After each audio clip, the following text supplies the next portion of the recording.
Live from our ZTN studios in Harare, welcome to the program, Enhancing Women Participation in Electoral Processes.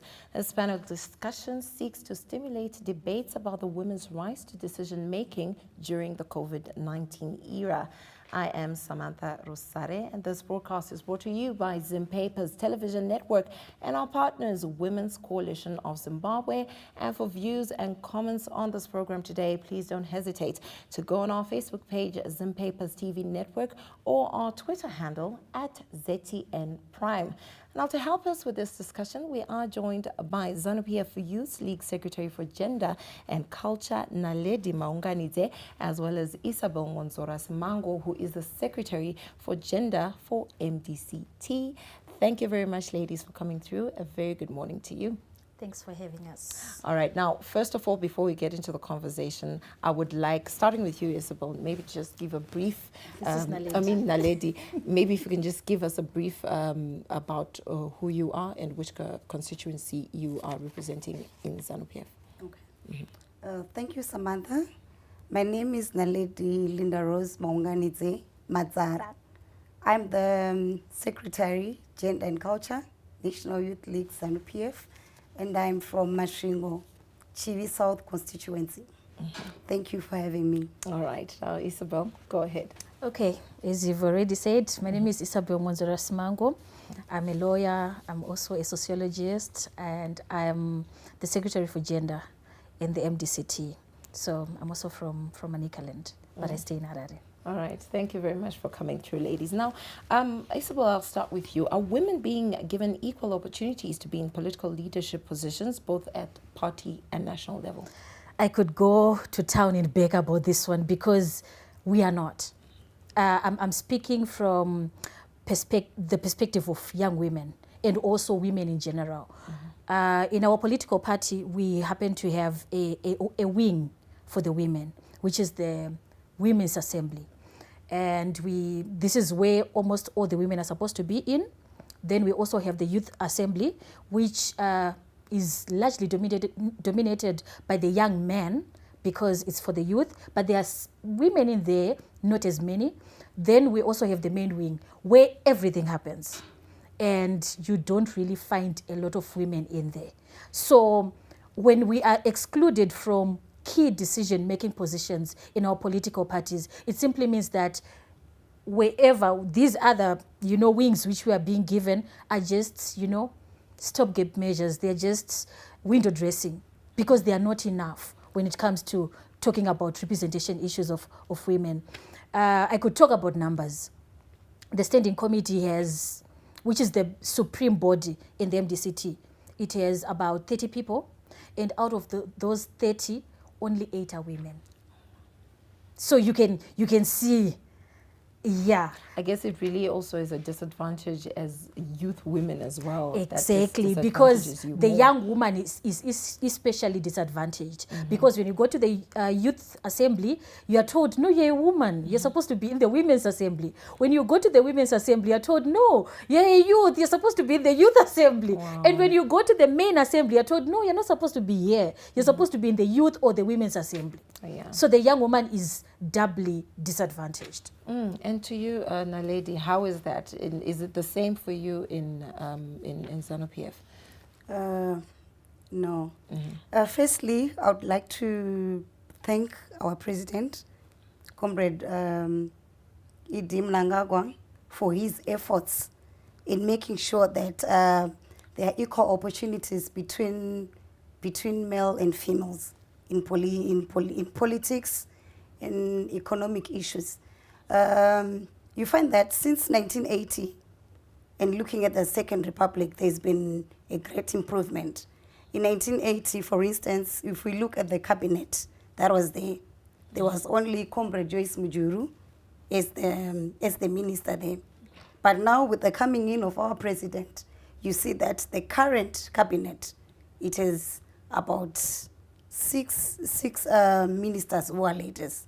And also, if you notice, our president is pushing for women to be in influential positions. For instance, if we look at ZAC, the the leader there is a woman. And also if you go into judiciary posts, they are also ladies. And also in ZANU-PF, we've also pushed as a party, which has got most people in parliament, we have also pushed for the women quota system. And the president has gone on to extend the women quota system to be there as well in 2023. And this quota system is there to enable us women to participate in the policy-making issues, in the decision-making processes that are there as a nation. So definitely I would like to believe that we are doing very well. And also looking at the recent ZANU-PF Youth League elections, the circular that came indicated that out of the 4 nominees per province, 1 should be a woman. That's where we derived saying that was Kwira Mkazi Kwira, meaning that we want women to go up there. We want women to excel. So I really think we are trying. And also if we look at the legal framework, there's the amendment, there's the Constitution Amendment of Zimbabwe 20 of 2023, Section 56. It states that there should be equal representation of women and men in both politics, in social activities, and also economic activities. So really our government is doing well. All right. Well, that's good. It's good to know that the government and the president is supporting young women in the ZANU-PF party. But what about the women within themselves, as well as with your colleagues within the party? How has that been? Have you been facing any challenges with people, looking down upon you as a young woman? Or it's conclusive, everyone is just going with the flow that's coming from the top, and everyone is supporting some of these policies that have been put in place? Okay. What I can say is there's a saying which goes, an enemy of another woman is another. That's how I can take it. We have been called to come and contest in positions that can be contested by men, but you find that we are surrounded by women who are used to the patriarchal society, who think that men are the ones who should take up those big roles. So you find when you want to contest as a woman, the women, they don't support you. But if you look at the population, if you look at the current population, us as women, we are more than male. And even when it comes to the voting system, for you to win elections, it's the women, it's the youth. But you find that when you go and contest as a woman, you won't get that support from your fellow women. So I think it's high time for us as women to stop being docile.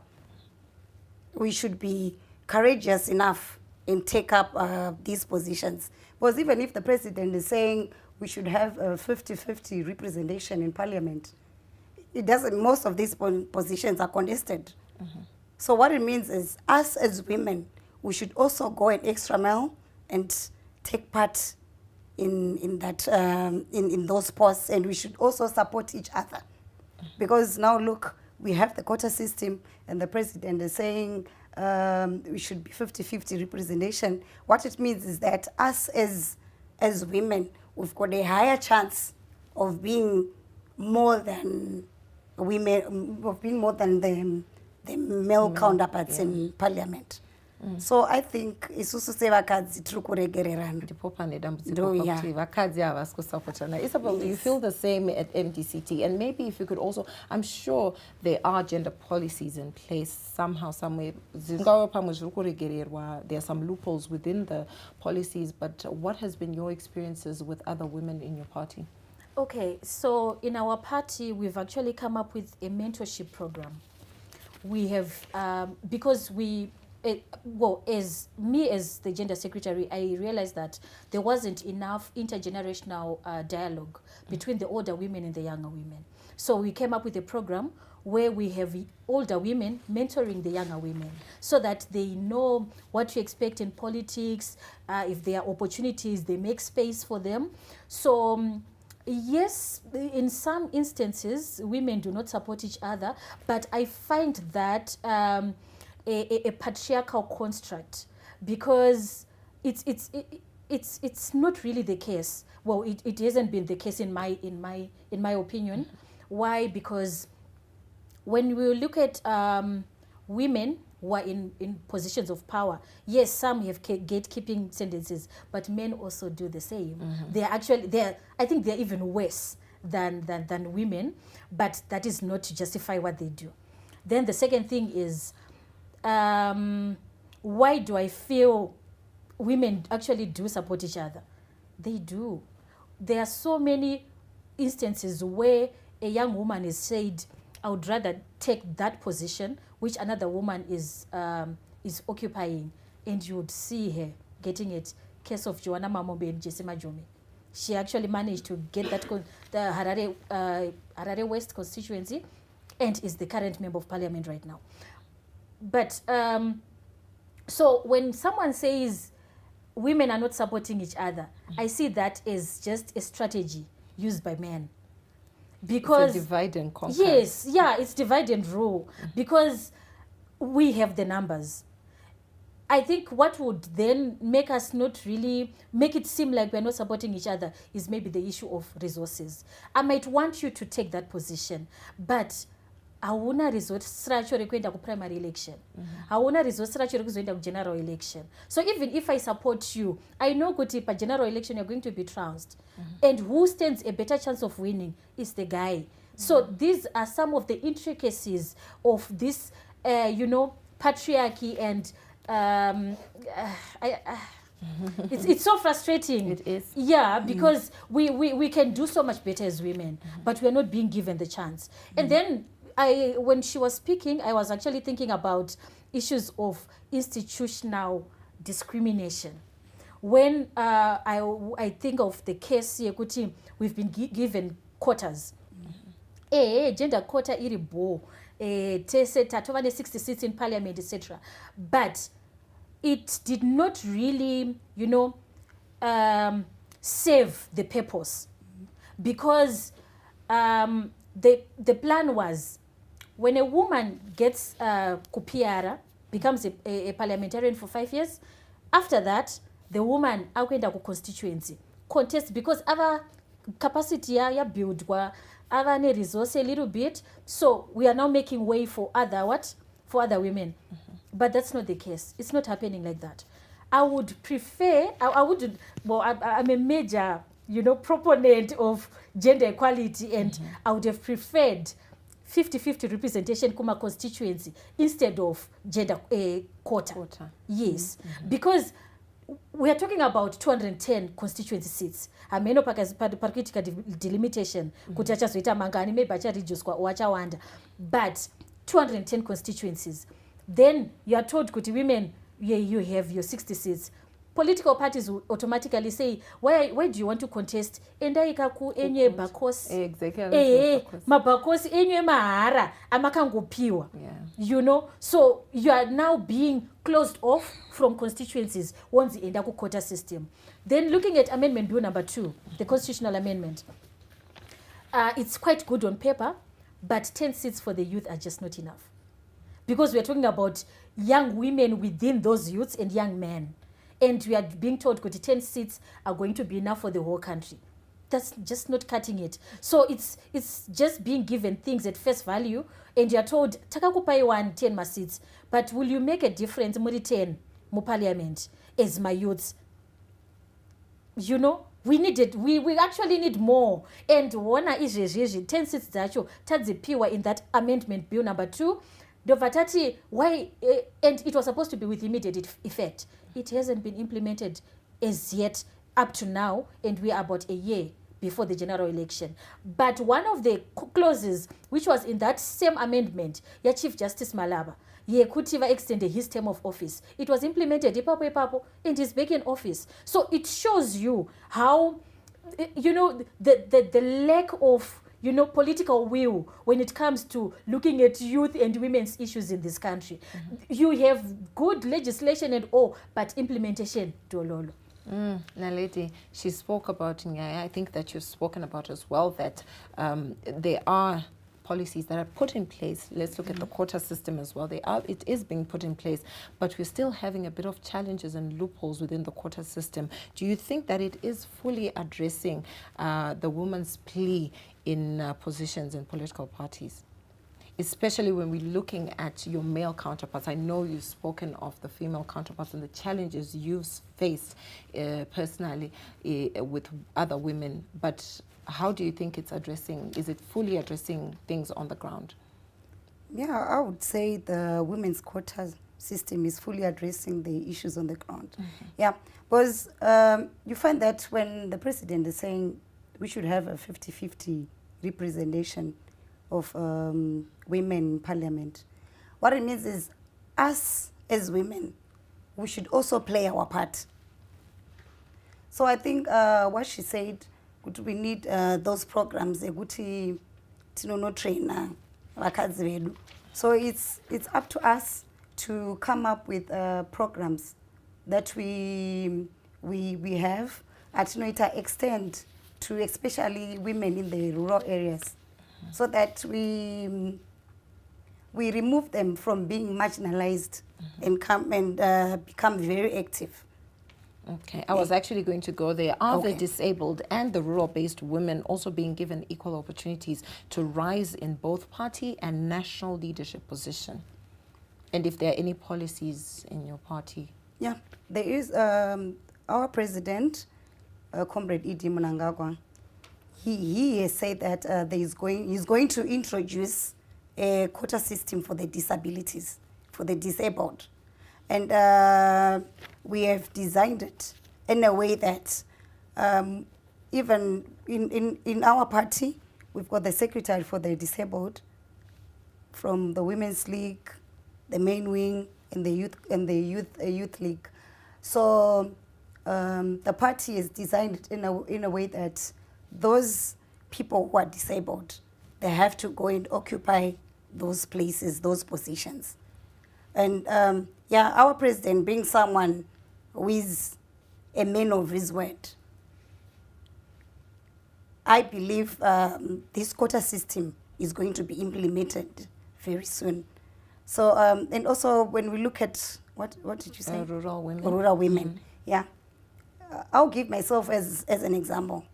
I'm a rural woman. Really? Yes. How did you do it? I'm actually from Chivi South constituency. Okay. That's where I grew up from. That's where I started even my political career, from the cell up to now. I'm at national level. I'm actually a central committee member. So we can't say the party policy is excluding people from the rural areas, but just that the people from the rural areas, they just believe kuti aiwa zvinjimbondezva nababa ndo vanofana kuti taurira. So it's high time we educate them. Tovaudza kuti aiwa isusu ana baba nana mai, we've got equal opportunities. Patori legal framework which says isusu zvinoitwa nevarume, isusu we should also do it as women. So it just needs us to go a step further and make sure tinodzidzisa vanhu vari kumamisha, and they also follow from us. Takabva kupi kumusha tichiuya tichizopiwa maposition muno. Otherwise, I'm from Chivi. That's where I represent. That's where I come from. Now, Isabel, coming to you, same question. In MDCT, are the disabled and rural-based women also being given equal opportunities? And you've spoken of mentorship programs with regards to women, but what about people with disabilities as well as rural-based women? Are there any mentorship programs as well that you're doing or you're introducing? Okay, so on the mentorship programs, it was exclusively for the women. We hadn't branched into people with disabilities. I think there are one one population group which is very marginalized, which is left out of almost everything. And I'm actually looking at, even when you look at parliament, we do not have a quota for the disabled in the National Assembly, but we have it in the Senate. And ku Senate kwacho, it's just two senators who are disabled. Now, what that means is, for you to be a senator, you should be 40 years old. So that effectively rules out a young person occupying that position, because awusipa hauna kusvika age qualification yekuti ukwanise kupinda musenate. Then those 2 seats are also not enough, because the disabled vakawanda in Zimbabwe. I think when you look at statistics, there are almost 30-something% people they are not living with disability. They are people with disabilities. I have to use politically correct languages. Yes. Then Amendment Bill number 2 also, I think it also spoke to the disabled as well, because it actually talks about 30% being given to people, to young women who are disabled, to women who are disabled. So at least there is a quota in local government. But it came with Constitutional Amendment Bill number 2. But before that, there wasn't. There was no space for the disabled. But as she said, in our political party as well, we have the Secretary for the Disabled, in the main wing, the Youth Assembly, and the Women's Assembly. So they are represented, but it's just one position. Now, just to look at the electoral processes, there is a general argument that election sites are both not gender and disability friendly. Do you think so? Yes, I do. I do, because the whole idea, Yekuti, if I want to vote and I am visually impaired, or I am deaf, or I am dumb, the end of Vandanzi, bring someone to assist you. That is not on. We should have a ballot in Braille, at least, for the blind person, so that anozvivotera paari kuda, without someone else, without asking someone else to vote for them. Mechanisms have been put in place so that the voting is private, is secret, and all that. But why assist them when you can actually make institutional adjustments so that they are not left out and they do not feel that their disability iri kutsvagirwa other concessions for them to, kuti vakwane. And wozotarisa even polling stations mamwe anenge aripo, munhu anenge ane wheelchair anokwanisa here kukwira masteps. It's a good thing kuti most polling stations are at schools, but not all schools, especially rural schools, not all of them have ramps ekuti munhu ari pawheelchair anokwanisa kukwidza opinda polling booth okwanisa kuvhota. That means they need tokutotangira pa-accessibility of that particular voting station. Tozoti totarisa kuti mukati macho polling booth inenge rakasvika apa pauri kufanira kunyorera, iwe wakagara pawheelchair, saka uri kufanira kunyorera pamakumbo pako kuti uzokwanise and no one really talks about this. No one says anything about it. It's almost like we've accepted it to be normal, but it's not normal. It's not cool. We need to do more when it comes to the disabled. Yes. Now, unfortunately, our time is running out, but I think, Naledi, I'd like to come to you with this question. The media seems to be biased with a negative attitude on women candidates as well as women election workers during election time. Your thoughts on this? I think women generally, in all walks of life, people always have something to say. We're still kind of shouting at my elections. People just think it's that's a man's world. How has been your experience as a young woman in politics? Okay. Yeah, I would say to a certain extent, it's true. You find that if you're a woman and you want to participate in politics, most people, they look down upon you. They don't support you. And sometimes the other people will even go an extra mile to use harsh words on you. Like, I can't say it now. Yeah, thank you very much. They are prostitutes. Yeah, you are labeled all sort of things. So because our society is a society which believes that men should always be on top of women. So you find that even the media, when they broadcast, when they do interviews, when they talk of politics, it's always about the men. They are excluding us as women. They are not even making sure kuti tiri pa limelight. They are not marketing us as well. So I think there should also be an improvement. We should also get equal opportunities. Kana pakauya paine man who is contesting a woman. Tese kana tikatwa ma interviews. Tese tinofana ku publishwa ne media and vachitaurawo good about everyone. Not excluding the other party. So I really think also the media should improve on that. Because if you are saying women should take up such roles and positions, we also need that support from the media. Okay. So unfortunately, our time has run out. We will continue hopefully with this program, and thank you very much for coming through. And we hope that we'll have so many of these conversations. I was in studio with Naledi Maunganidze Madzara, who is ZANU-PF Youth League Secretary for Gender and Culture, and we also had in studio Isabel Monzora Simango, who is the Secretary for Gender for MDCT. This program was brought to you by Zim Papers in partnership with Women's Coalition Zimbabwe. Thank you very much for watching, and a pleasant viewing on ZTN Prime.